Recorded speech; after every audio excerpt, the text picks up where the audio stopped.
본문 말씀을 보면은 예수님의 첫 번째 표적을 다루고 있습니다. 표적의 목적이 무엇인가 하면 표적의 목적은 예수님이 하나님의 아들이심을 믿게 만드는 것입니다.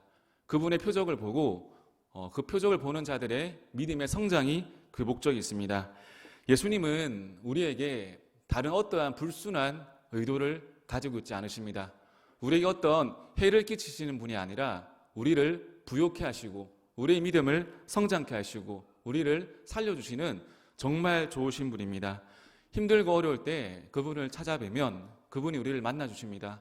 그리고 그분께 기도하면 그 기도를 예수님은 반드시 들어주십니다.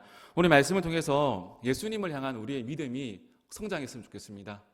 인생의 여러 가지 측면에서 우리 모든 믿음이 다 커졌으면 좋겠습니다. 우리 말씀 보겠습니다. 첫 번째는 예수님을 인생 중심에 초청한 인생입니다. 사흘째 되던 날 갈릴리 가나에 혼례가 있어 예수의 어머니도 거기 계시고 예수와 그 제자들도 혼례 청함을 받았더니 사흘째 되던 날입니다. 어떤 날인가 하면 이날은 예수님이 제자 빌립과 나다니엘을 부르시고 3일째 되던 날입니다. 갈릴리 가나에 혼례가 있었습니다. 갈릴리 가나 어떤 곳이냐면 이곳은 제자 나다니엘의 고향입니다. 이미 보면 나다니엘의 만남 가운데서 이렇게 고백합니다. 예수님, 나사렛에서 어떤 선한 곳이 나올 수 있겠습니까? 나다니엘의 믿음이 무엇인가 하면 사람은 배경이 좋아야 됩니다. 환경이 좋아야 됩니다. 이곳 손구석에서는 인물이 나올 수가 없습니다. 이것이 아멘 하셨나요 혹시? 네, 알죠? 네. 이것이 나다니엘의 마음의 상태입니다. 사람은 배경이 좋아야지 된다. 이곳에서는 결코 선한 것이 일어날 수 없다. 이것이 나다니엘의 마음입니다. 어쩌면 그의 마음속 깊은 곳에 자신의 배경에 대한 살아온 환경에 대한 아쉬움이 컸던 인물입니다. 당시에 유명한 가나는 따로 있었습니다. 어디가 유명했는가 하면 북단의 아셀 지파 속에 가나라는 도시가 있었습니다. 이곳은 유명한 가나였습니다. 하지만 지금 나오는 갈릴리 가나는 예수님의 고향인 나사렛에서 10km 정도 북쪽에 있는 아주 작은 시골 마을이었습니다. 우리나라에도 광주광역시가 있습니다. 그리고 경기도에 뭐가 있습니까? 광주시가 있죠. 경기도 가서 여기 광주가 왜 있지? 이렇게 하시면 안 됩니다. 이렇게 두 개 있습니다. 갈릴리 가나는 유명하지 않는 가나였고 북쪽의 아셀 지파의 가나는 유명한 가나였습니다. 여기서 우리가 알 수 있는 것이 뭐냐면 예수님의 마음 가운데 뭐가 있냐면 나다니엘아 그리고 제자들아 지금까지는 너희가 태어난 배경, 환경을 너무 중요시하고 그것에 주목하고 살았지만 이제부터는 그것이 중요한 것이 아니다.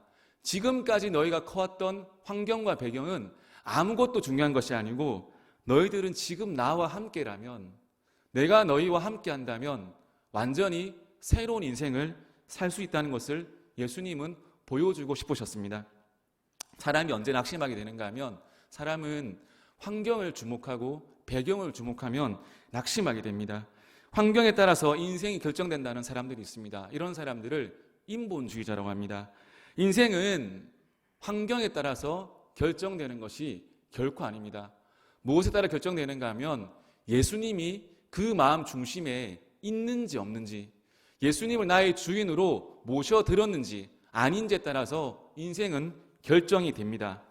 제가 예전에 미국 얘기 또 하네요. 미국에 있을 때 보조시티라는 곳이 살았습니다. 평생 들어볼 일 없을 겁니다. 미국 사람들도 모릅니다. 여기가 어딘지. 어느 날 휴스턴에서 옆 동네 휴스턴이라는 곳이 있거든요. 목사님이 오셨습니다. 부흥회를 인도하시러. 부흥회하시고 빨리 가시면 되는데 안 가시고 간담회를 한다 하시더라고요. 중직자를 다 앉혀놓고 질문하셨습니다. 이런 시골에 살아서 불편한 점이 무엇입니까? 제가 저는 한번 얘기했나요? 제가 불편한 점이 무엇입니까? 그때부터 그 부흥회 끝나고 불이 다 꺼지고 있잖아요. 부흥회의 불이. 불만의 장이 시작되었습니다. 나는 이런 시골에 살아서 힘듭니다. 이런 시골에 살아서 이런 혜택을 누릴 수 없습니다. 힘듭니다. 모든 중직자들이 진짜 다 불만을 막 쏟아내기 시작했습니다. 제 차례가 왔습니다. 저는 겸손했기 때문에 아무 말 하지 않았습니다. 그 목사님 대답 안 하면 안 끝납니다 하더라고요. 목사님 질문이 틀린 것 같다. 시골에 살아서 불편한 게 있으면 많겠죠. 근데 시골에 살아서 저 너무 좋습니다. 왜 좋은가 하면 예수님도 시골에서 성장하셨고 이 시골이 주는 자연의 에너지의 힘이 있습니다. 공기가 있습니다. 얼마나 좋습니까? 그리고 목사님, 휴스턴도 그렇게 도시는 아니지 않습니까?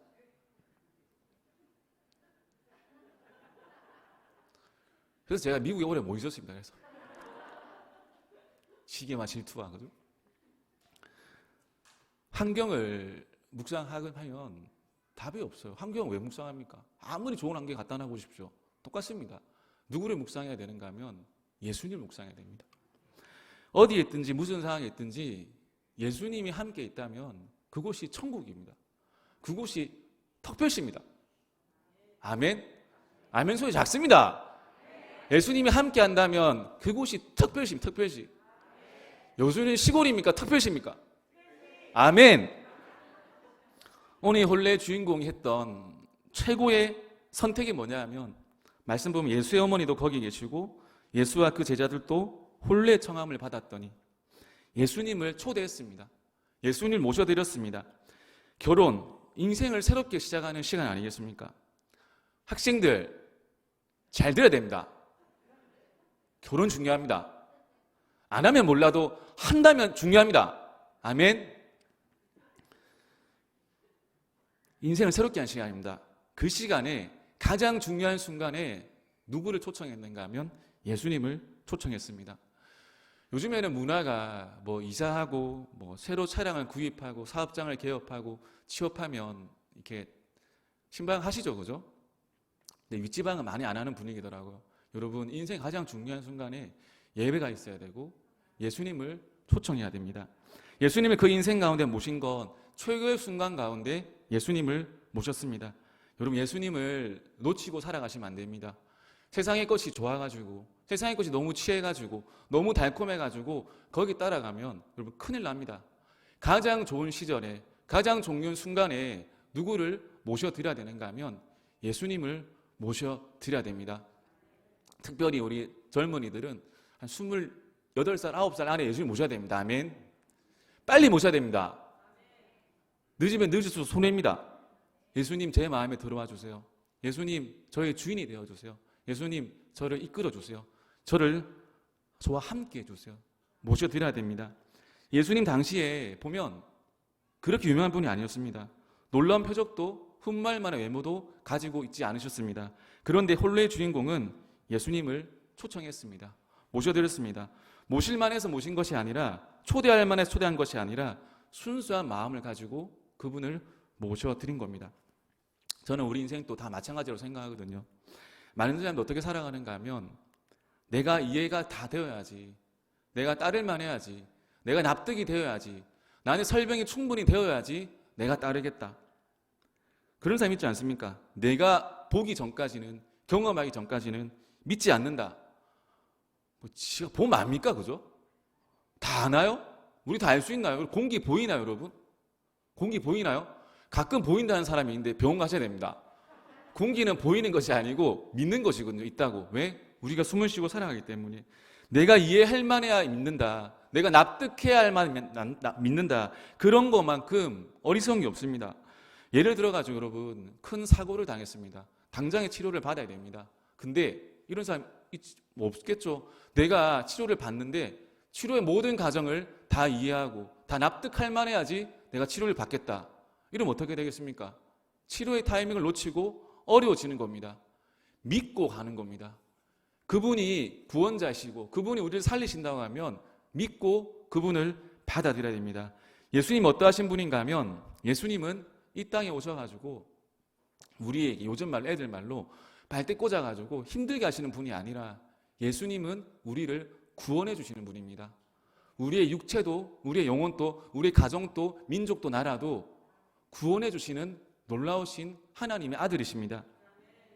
그분이 선행함으로 착함으로 구원한 것이 아니라 십자가에서 우리 모두의 죄를 대신해서 죽으심으로 우리를 구원해 주셨습니다.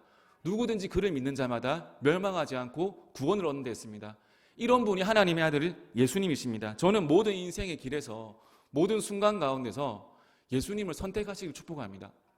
모든 인생의 중요한 순간순간 가운데서 그 선택하는 순간 가운데서 믿음을 선택하시길 축복합니다. 예수님을 초청하시길 축복합니다. 아직까지 진짜 예수님이 우리 인생의 중심에, 본인의 인생의 중심에 들어오지 않았다면 그 마음 가운데 예수님을 모셔드리길 축복합니다. 예수님, 저는 아무것도 할 수 없습니다. 저는 아무것도 모릅니다. 저는 모르지만 주님, 당신이 나를 살아가신다는 것을 믿습니다. 그리고 당신이 나를 구원하신다는 것을 믿습니다. 예수님, 내 마음에 들어와 주세요. 이 고백이 반드시 일어나길 축복합니다. 두 번째는 예수님의 일하심을 온전하게 믿어야 됩니다. 4절 5절 보시면 예수께서 이르시되 여자여 나와 무슨 상관이 있나이까? 내 때가 아직 이르지 아니하였나이다. 그의 어머니가 하인들에게 이르시되 너희에게 무슨 말씀을 하시든지 그대로 하라 하니라.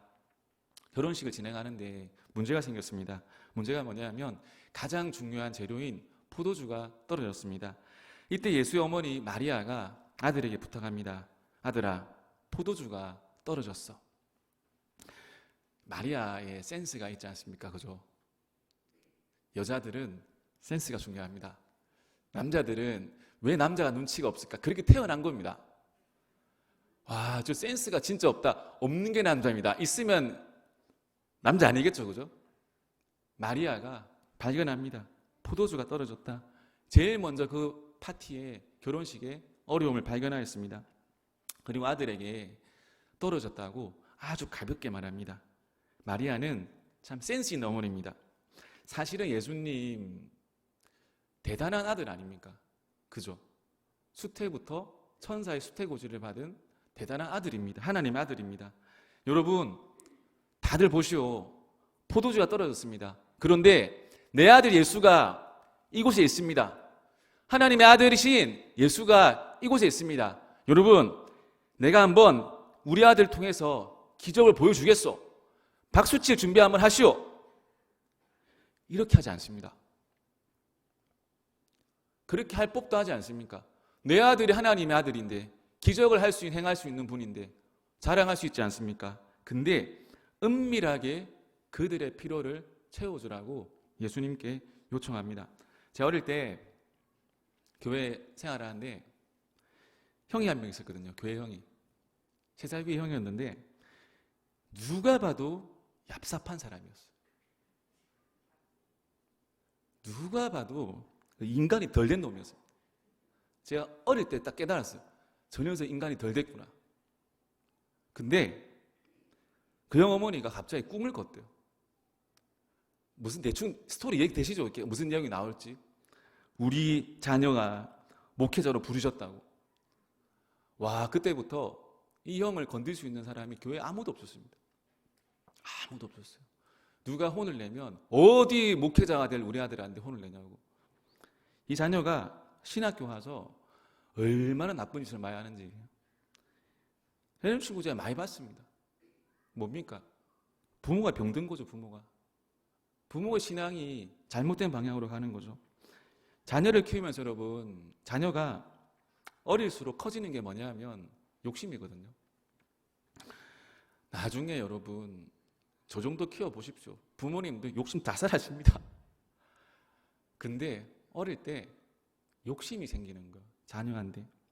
여러분, 부모들은 무엇을 해야 되는가 하면 내 자녀가 목사가 되어야 된다. 선교사가 되어야 된다. 장로가 되어야 된다. 이게 중요한 게 아닙니다, 여러분. 그게 중요한 게 아니에요. 중요한 거는 내 자녀 가운데 예수님을 심어줘야 돼요. 내 자녀가 그 마음 가운데, 심령 가운데 예수가 너와 함께 한다는 것을 알려줘야 됩니다. 네 인생의 주인공은 너는 맞지만 그것을 디자인하시는 분은 예수님이시라는 것을 알려줘야 됩니다. 최근 드라마, 여러분 드라마 안 보시죠? 거룩하셔가지고 일타 스캔들이라고, 아무도 안 보시게 제가 설명해 드리겠습니다. 그 한 입시학원을 둘러싼 학부모님들의 암투극을 다루는 대하 드라마입니다. 거기 대한민국의 현 주소를 보여주는 것 같습니다. 보면 부모님들이 자녀를 양육하는 것이 아니라 자녀를 사육합니다. 사육. 그 사각형 학원에 넣기 위해서 부모들이 줄을 섭니다. 줄을. 밤을 꼴딱 새고 줄을 섭니다. 그리고 학원 티켓을 받기 위해서, 수강 티켓을 받기 위해서 자녀들은 뭘 한지 모르겠지만 부모들이 다 줄을 서 있습니다. 그 마음에 주는 메시지가 뭡니까? 인생의 전부는 실력이야. 다른 것 없어. 너 친구를 이겨야지만 너가 살아남아. 야, 이 땅에서, 이 세상에서 실력 없으면 죽는다. 너무 무서운 학원물이에요, 학원물. 그죠? 저희 어머니가 한 번씩 그런 얘기 하셨거든요. 종혁아, 엄마가 마음속에 미안한 게 있다. 뭔데 엄마? 엄마가 어릴 때니 학원 보내달래 했는데 학원 못 보내준 거 참 미안하다. 저 라이트예요, 저는. 엄마 괜찮다. 교회에 갖다 놓은 것만 해도 나를 엄마 하실 거 다 하신 거라고. 그것만 됐다고. 나 어릴 때 유치원 고를 때 어머니가 성경 보내주셨거든요. 새삼 성교. 새로운 삶을 살아라고 새삼 성교. 거기 보내준 것만으로도 엄마 할 거 다 했다고. 여러분, 인생 살아가다 보면은요, 힘든 일 얼마나 많습니까? 그쵸? 힘든 일 많지 않습니까? 그때마다 여러분 쫓아다닐 겁니까? 그때만 쫓아다닐 겁니까? 그 아이들에게 진짜 힘이 될 분이 누구라는 것을 알려줘야 됩니다. 제가 며칠 전에 차를 타고 가는데 제 아들 얘기 오랜만에 하네요. 아빠 노래 한 곡 듣고 싶대요. 노래 한 곡이. 무슨 노래 듣고 싶냐? 오락실이라는 노래가 듣고 싶대요. 오락실? 네, 틀었습니다. 제가 듣는데 왜 그렇게 눈물이 나는지 가사가 제가 한번 불러드릴까요? 왜 웃으시? 웃음의 의미는 뭘까요? 이렇게. 네. 시험을 망쳤어. 오 집에 가기 싫었어. 열받았어. 오락실에 들어갔어. 어머 이게 누구야? 내 머리 우리 아빠. 세상에서 내가 제일 사랑하는 우리 아빠. 오늘의 뉴스 때 낮부터 오락실에 있는 아빠들이 많다는데 이게 어떻게 알았니까? 유명한 노래라더라고요. 이게 20년 전에 나온 노래거든요. 어려움 당해보셨죠? 아무리 실력이 많고 준비를 많이 하고 살아도 어려움 당하면 여러분 찾을 건 주님밖에 없습니다. 주님 모르면 엉뚱한 거 찾게 되어 있거든요.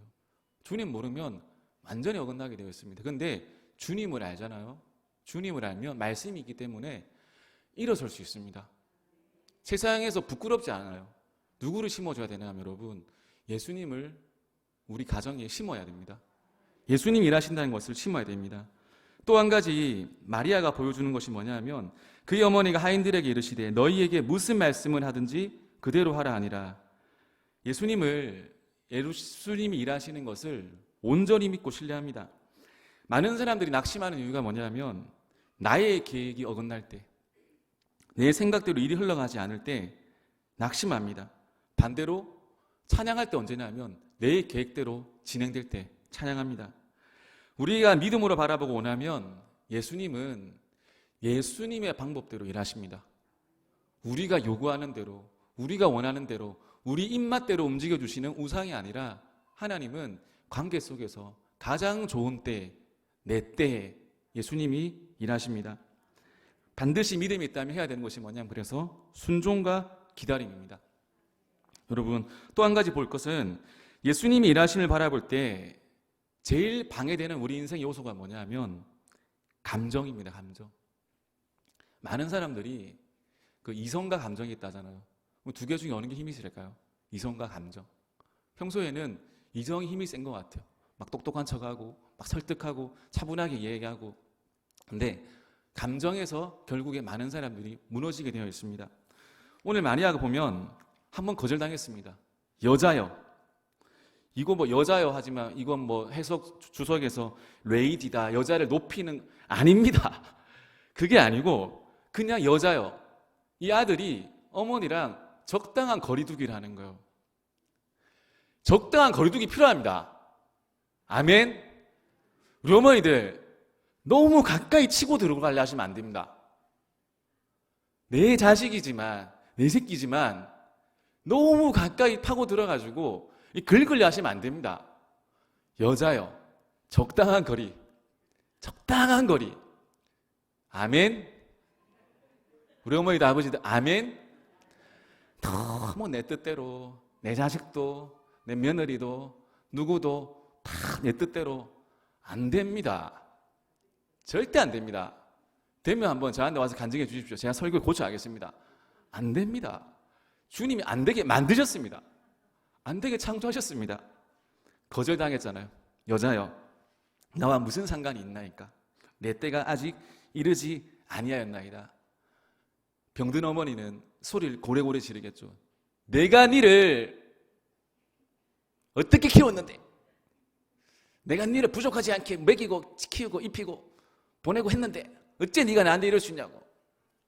이럴 수 있겠죠, 그죠? 근데 마리아 참 신기합니다. 마리아가 별 이렇게 크게 동요하지 않습니다. 거절당했는데도 되게 이렇게 합니다. 그의 어머니가 하인들에게 이르시되 너희에게 무슨 말씀을 하시든지 그대로 하라 하니라. 마리아가 감정에 휘둘리지 않아요. 마리아는 감정의 주인이 되어 있습니다. 저는 우리 모든 영광의 성도들이, 식구라는 게 죄송합니다. 성도님들이 그 감정의 주인 되시길 축복합니다.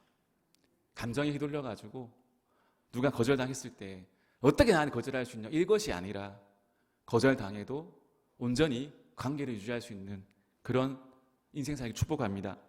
그럼 왜 사람들이 감정의 노예가 되는가 하면 제가 조금만 깊이 알려드릴게요. 감정을 일으키는 건 뭐냐 하면 상대방이 감정을 일으키는 거 아니라 감정을 일으키는 요소는 내 안에 있는 관념이거든요. 관념. 조금 어려워도 조금만 따라오시면 됩니다. 예를 들어 상대방이 저보고 너 못생겼어 이렇게 했잖아요. 그러면 내 안에 못생겼다는 관념이 있으면 화가 나는 거예요. 무슨 말인지 알겠습니까?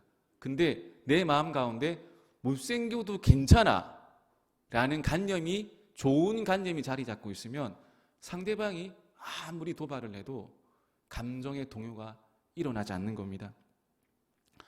거절당하는 것이 그 사람이 나를 거부했다는 것이라고 생각하면 마리아는 아마 감정의 동요가 일어났을 겁니다. 근데 마리아의 관념 속에는 거절한 것이, 거부한 것이 아니라 예수님의 생각이 있겠지, 계획이 있으셔가지고 거절하신 거야 라는 좋은 관념이 있었습니다.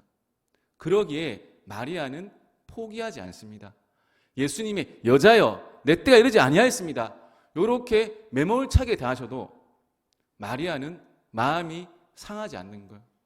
혹시 여러분 성도님들 가운데 내 마음이 너무 상해서 위로가 필요하신다는 분 있다면 그 위로 조금 이따 받으시고요. 먼저 내가 진짜 왜 지금 마음이 힘들어할까? 내가 진짜 마음이 어렵고 감정이 무너진 이유가 무엇일까? 스스로 물어봐야 돼요. 내 마음속에 진짜 생각하는 그 관념이 무엇일까? 여러분 그것을 점검하고 나서 위로는 나중에 받으셔도 됩니다. 조금 어려운 내용인데 나중에 유튜브 돌려보시고 한 번 더 들으셔도 이해 조금 더 되실 수도 있습니다. 아무도 아멘 안 하시네요. 네. 그래서 여러분 너무 감정에 휘둘리지 않고 그분의 계획이 있다, 그분의 뜻이 있다, 그분의 의도가 있다라는 것을 묵상하고 감정에 휘둘려가지고 일을 그렇지 않은 걸 축복합니다.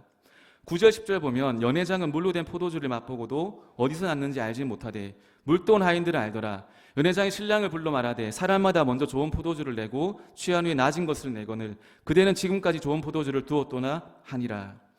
여기서 제일 재미있는 사실은 예수님의 기적은 하인들은 알지만 연회장과 신랑은 모른다는 것입니다. 예전에 제가 이 말씀 묵상할 때 예수님이 하인을 사랑하셨고 이 연회장과 주인을 조금 덜 사랑하셨다고 이렇게 생각했거든요. 제 마음이 병이 들었을 때. 근데 지금 다시 묵상해서 보니까 그것이 아니라 예수님은 연회장과 신랑에게 굳이 내가 이 정도의 능력이 있다, 이 정도의 표적이 있다라는 것을 보여주고 싶지 않으셨던 겁니다. 왜냐하면 이 연회장과 신랑은 예수님을 순수한 마음으로 초대한 거거든요. 그들이 예수님의 표적과 기적을 보고 초대하고 믿은 것이 아니라 순수한 마음으로 연회장과 신랑이 남기를 바랬던 예수님의 멋진 배려입니다. 아멘. 여기서 알 수 있는 게 뭐냐면 신앙생활을 하면서 우리도 엄청난 무언가를 보기를 원해요. 저 사람은 뭘 봤대요. 뭘 들었대요. 뭘 받았대요. 그럼 나는 이게 아니라 믿음이 약하니까 아닙니다. 여기까지군요. 믿는 거예요. 보고 받고 믿는 것보다 더 귀한 것은 순수하게 믿는 거예요. 그분 자체를 따르는 거예요. 여러분, 자녀가 아빠, 내가 아버지가 뭘 해줬으니까 날 사랑해. 이것도 뭐 요즘엔 감사하죠. 이 정도만 해도. 진짜 뭡니까? 아빠, 나는 아무것도 안 해줘도 아버지 자체만으로 나 너무 좋아. 아빠가 좋아. 우리 학생들 집에 가서 이거 해보십시오. 용돈이 달라집니다. 인생이 변화됩니다. 학교 가가지고 오늘 가나 들었으니 가나 초콜릿 사가가지고 선생님 사랑해요. 미쳤어? 네, 미쳤어요 선생님한테. 친구야 사랑해. 왜 이래? 사랑해. 주고 가나 초콜릿. 이렇게. 사랑은 여러분 이유 없이 할 때 제일 아름답지 않아요? 요즘에 뭐 이유가 그래 많아요. 이렇게. 뭘 해야 되고 그 사람 있는 것만으로도 좋지 않나요? 결혼 생활 해보니까 뭐 그런 얘기 하더라고요. 돈이 있어 행복하다. 속지 마십시오 여러분. 그럴 것 같지만 80% 90% 맞는 것 같지만 아닙니다 여러분. 사랑이 행복합니다. 아멘 안 하셔도 됩니다. 뭐 다 우리 같을 수 없으니까 그죠? 사랑이 행복합니다. 사랑하면 돈도 생깁니다. 아멘. 사랑하십시오 사랑. 당신 자체만으로 나 행복해. 빚만 해도 해보시면 그렇게 되지 않겠습니까? 그죠? 당신 자체만으로 행복해. 당신 너무너무 잘생겼어. 당신 너무너무 멋져. 당신 너무너무 이뻐. 여러분 순수하게 예수님도 사랑했으면 좋겠습니다. 예수님 꼭 뭘 바라면서 따라가는 것이 아니라 예수님 자체만으로 너무 좋습니다. 당신 내 인생에서 함께 있는 것만으로 감사합니다.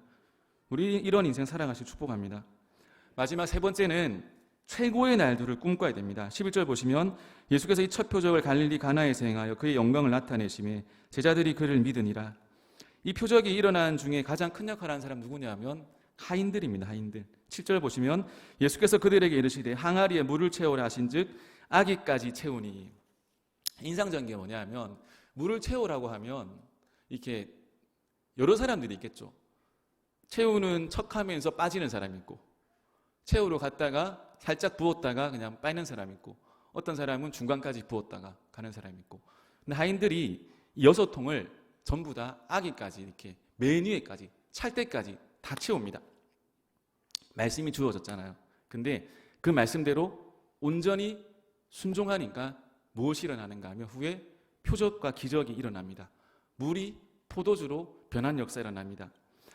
예수님 우리에게 할 수 없는 것을 명령하시는 것이 아닙니다. 할 수 있는 것을 명령하십니다. 그런데 여러분 대충 하면 안 됩니다. 우리가 대충 하면 안 됩니다. 제가 옛날 얘기 한번 해드릴까요? 듣고 싶으십니까? 그렇게 옛날이 아닌데 제가 지금 기억났는데 칠레에 갔을 때 칠레는 스페인어를 쓰거든요. 제가 32살 때 갔는데 33때 갔나요? 스페인어 하나도 몰랐어요. 진짜 1도 몰랐어요. 아무것도 몰랐어요. 스페인어 책 한 권 사가지고 갔습니다. 근데 한 2달쯤 됐네. 2달? 한 2달쯤 된 것 같아요. 도착하고 첫 달은 그 풍토병 때문에 진짜 아팠어요. 한 달 동안은 이게 아무것도 못해서 아파가지고. 둘째 달 됐는데 우리 그 부장 집사님이 살짝 저를 부르시더라고. 밥 한 끼 먹읍시다. 그게 무서운 말이거든요, 여러분. 밥 한 끼 먹읍시다가 무서운 말입니다. 밥 한 끼 먹으면서 목사님 부탁이 있습니다. 부탁이 뭡니까? 들어줄 수 있습니까? 네, 무엇이든 들어드리겠습니다.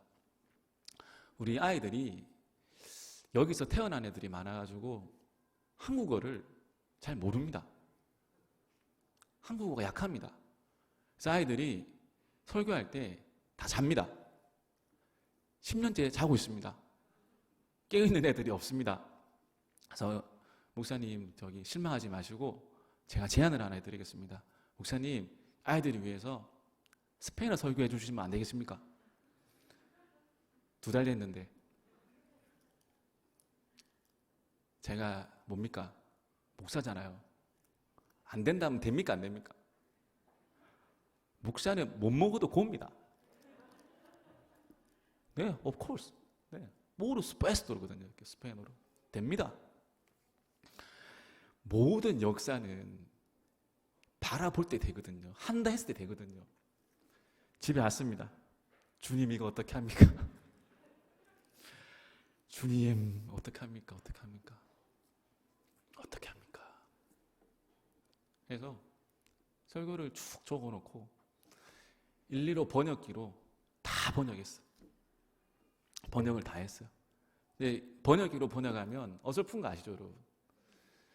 예수님은 우리 사랑하십니다. 이렇게 이렇게 번역해야 되는데 예수님은 우리를 사랑하십니다. 이런 식으로 번역되거든요, 이렇게.